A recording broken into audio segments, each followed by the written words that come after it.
हाँ दोस्तों, हमें पता है कि हम इंटरनेट पर दिखाई गई हर चीज़ पर विश्वास नहीं करते, लेकिन हमारी टेक्स्ट बुक्स का क्या, जो हमें बचपन से रटाई जा रही है। जी हाँ दोस्तों, बचपन से रटी रटाई चीज़ें भी कभी कभार गलत साबित हो जाती हैं। फिर चाहे वो स्पेस से दिखना हो या फिर जीनियस अल्बर्ट आइंस्टीन का स्कूल में मैथ में फेल हो जाना। इसलिए दोस्तों, दिल थाम कर बैठिए, क्योंकि आज हम आपको उन झूठ के बारे जिन्हें आप सदियों से सच मानते आ रहे हैं, और अंत में जो सच्चाई हमने आपके सामने रखी है ना, उसे जानकर आप हंसी से लोटपोट हो जाएंगे। दोस्तों, अगर हम आपसे पूछें कि किसने बनाया था, तो हमें पता आप यही जवाब देंगे कि इजिप्ट में रहने वाले मजदूरों ने मेहनत करके इस पिरामिड को तैयार किया था। लेकिन हम आपके भ्रम को तोड़ते हुए ये कहना चाहते हैं कि बिल्कुल भी असल में इस पिरामिड को बनाने वाले ज़्यादातर लोग मजदूर थे ही नहीं। जी हाँ, इस पिरामिड को बनाने के लिए एंशिएंट इजिप्ट की अच्छी खासी पॉपुलेशन ने अपना बढ़ चढ़कर योगदान दिया था, जहाँ करीब 85 सालों तक, जिसमें 2589 बीसी से लेकर 2504 बीसी का समय लगा, और इतने समय के अंतराल में उन्हें अपना खून पसीना करके इस पिरामिड को तैयार किया था, ताकि वो अपने नेशनल आइकॉन को खड़ा कर सके। ऐसे में जो लोग इतने बड़े बड़े पत्थरों को नहीं उठा सकते थे, उन्होंने यहाँ पर काम करने वाले लोगों के लिए खाना, रहने और बाकी चीज़ों की व्यवस्था की। यानी कि हर इंसान ने अपने लेवल का काम किया, जिसमें कुछ लोग सिक्योरिटी के लिए काम करते थे, तो कुछ लोग भारी भरकम पत्थरों को जुटाने के लिए दूर दराज इलाकों में चले जाते थे, ताकि वो अपने नेशनल आइकॉन को खड़ा कर सके। ऐसे में दोस्तों, उनकी मेहनत रंग लाई और ये पिरामिड वाकई में दुनिया भर में जाना जाता है। दोस्तों, अब आपके सबसे फेवरेट माइकल जैक्सन की बात करता है, क्योंकि इस बात से कोई इनकार नहीं कर सकता कि माइकल जैक्सन ने पॉप म्यूजिक में एक अलग ही मुकाम हासिल किया था, जहां ये सिंगर के साथ साथ एक बेहतरीन डांसर भी थे। और इनके डांस, ऐसे में उनका मून वॉक करने का जो स्टाइल था, वो लोगों में बड़ा फेमस हुआ। पर अफसोस दोस्तों, आपको जानकर हैरानी होगी कि इस मून वॉक को माइकल जैक्सन ने इवेंट नहीं किया था। हालांकि उन्होंने इसे सबसे पहले 1983 में परफॉर्म किया था। पर दोस्तों, असल में माइकल जैक्सन ने ये मून वॉक कैस्पर कैंडिडेट और कूली जैक्सन से सीखा था, जिन्होंने 1970 में इसे परफॉर्म कर दिया था। वहीं मार्शल मार्कियो ने भी इस मून वॉक को माइकल जैक्सन से, और इन सभी लोगों से पहले बिल बैले नाम के टैप डांसर ने भी इसे परफॉर्म किया था। ऐसे में ये बता पाना मुश्किल है कि इस मून वॉक को किसने इन्वेंट किया, लेकिन वो शख्स माइकल जैक्सन तो नहीं है।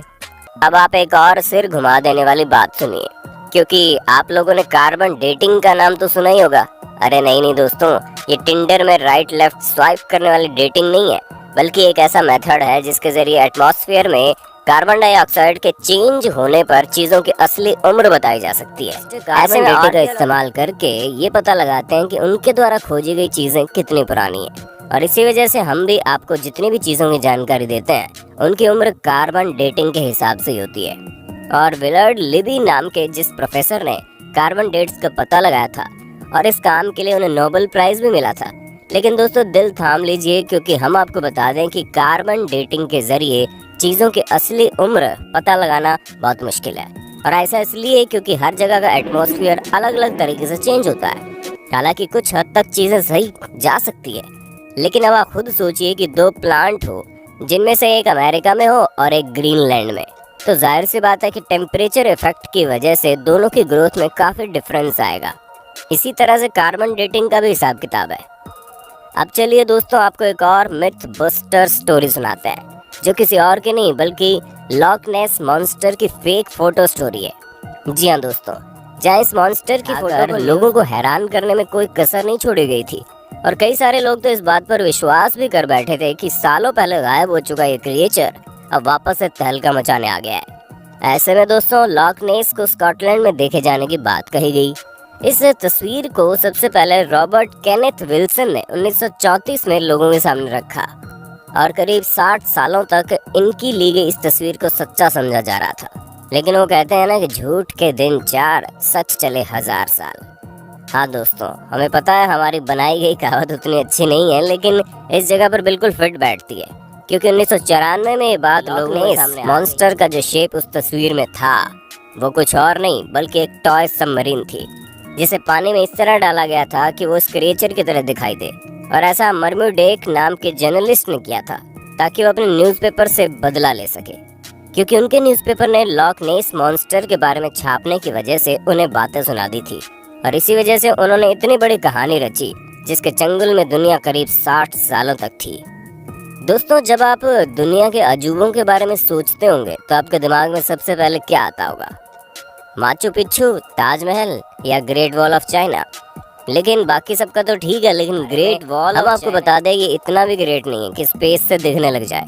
जी हाँ दोस्तों, क्योंकि सच्चाई तो ये है कि ये इतना बड़ा भी नहीं है कि इसे हमारे एटमॉस्फेयर के बाहर किसी भी जगह से देखा जा सके, फिर चाहे वो मून ही क्यों ना हो जो हमारे सबसे करीब है। और ये हम अपने मन से नहीं कह रहे, बल्कि खुद नासा ने इस बात को साबित किया है। हालांकि भले ही 21,196 किलोमीटर लंबी हो, लेकिन अगर हम इसकी चौड़ाई की बात करें तो ये बॉटम से मात्र 20 फुट चौड़ी है और टॉप से केवल 16 फुट चौड़ी है। हम आपको बता दें कि ये अफवाह 1754 के आसपास शुरू हुई। ऐसे में ये चीज़ हमारे चांद पर पहुंचने और स्पेस में सैटेलाइट पहुंचाने से बहुत पहले की बात है। तो ये सिवाय अफवाह के और कुछ नहीं है। अब भले ही हर साल यहाँ पर करोड़ों की संख्या में लोग आते हो, लेकिन अफसोस वो चाइना की जिस दीवार पर खड़े होते हैं वो स्पेस से तो नहीं दिखती। चलिए दोस्तों, चाइना से आप हमें ये बता दो कि दुनिया भर में तहलका मचाने वाला कोरोना वायरस चाइना की किस जगह पर सबसे पहले फैला था? हमें पता है आपको जवाब पता होगा, इसलिए कमेंट बॉक्स में एक भी इंसान का जवाब छूटना नहीं चाहिए। वैसे दोस्तों, जब कभी भी आप वाइकिंग्स के बारे में सोचते होंगे तो आपके दिमाग में सबसे पहले चीज़ क्या आती होगी?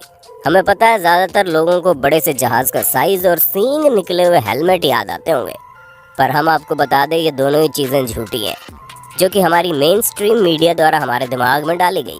असल में कई सारे हिस्टोरियंस को वाइकिंग्स के समय के टूल्स मिले हैं, जिनमें से एक भी हेलमेट ऐसा नहीं मिला जिसमें सींग लगे हों।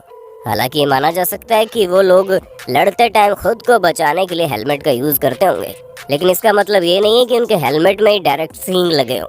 दोस्तों, ये जो अफवाह है ये तब से फैलनी शुरू हुई जब गुस्ताव मालस्ट्रोम नाम के आर्टिस्ट ने अपने आर्ट में वाइकिंग्स के हेलमेट में सींग लगा दिए, और तभी से लोग ये समझने लगे कि उनके हेलमेट में सींग होते थे, जबकि ऐसा कुछ भी नहीं है। तो दोस्तों, हमें पूरी उम्मीद है आपको अपने होस्ट और दोस्त सैम की वीडियो में मज़ा आ रहा होगा।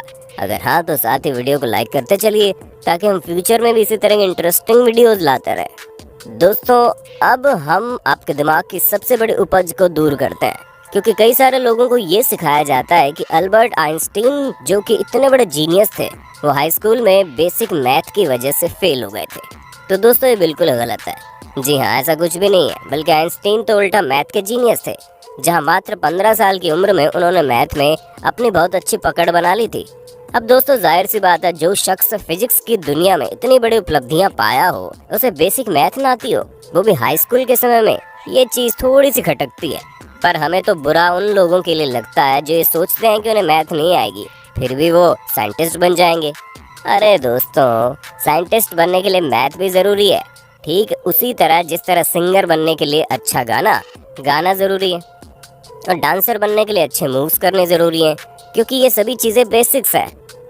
दोस्तों, हमें पता है आपको इस बारे में कुछ भी पता नहीं होगा, लेकिन हम आपको बता दें कि 19वीं सदी के मध्य में अमेरिका में एक बहुत बड़ी अफवाह चली थी, जहां पर सिगरेट बेचने वाली कंपनियां एडवर्टीजमेंट में कहती थीं कि सिगरेट सेहत के लिए अच्छी होती है। जी हाँ दोस्तों, हैरान मत होइए, एक्चुअल में ऐसा होता था क्योंकि कुछ कंपनियां ये तक कहती थी कि डेंटिस्ट खुद लोगों को सिगरेट पीने की सलाह देते हैं और ये सेहत के लिए बहुत अच्छी होती हैं, जिससे टेंशन वगैरह भी कम होता है। और इस तरह के कई सारे एड कैंपेन उस समय चल रहे थे, जिसकी वजह से अमेरिका के करीब 45% लोग सिगरेट की लत लगा चुके थे। हालांकि अभी भी अमेरिका में सिगरेट पीने वालों की कोई कमी नहीं है, लेकिन उस समय पूरे 45% लोग सिगरेट पीते थे, यानी कि करीब 7 करोड़ लोग तो केवल सिगरेट ही पिया करते थे। वो तो बाद में पता चला कि ये सेहत के लिए हानिकारक है, जिससे भगवान आपको अपने पास जल्दी बुला लेते हैं, और इसी वजह से लोगों ने मरने के डर के कारण सिगरेट को टाटा बाय बाय कहना जरूरी समझा। पर शायद अभी भी कुछ लोग इस बात को नहीं समझते हैं। दोस्तों, आज के लिए बस इतना ही। उम्मीद है आपको हमारी वीडियो पसंद आई होगी। अगर हाँ तो इस वीडियो के बारे में हमें कमेंट करके जरूर बताना, और ऐसे इंटरेस्टिंग वीडियोस लगातार देखने के लिए हमारे चैनल को लाइक करना ना भूलें। धन्यवाद।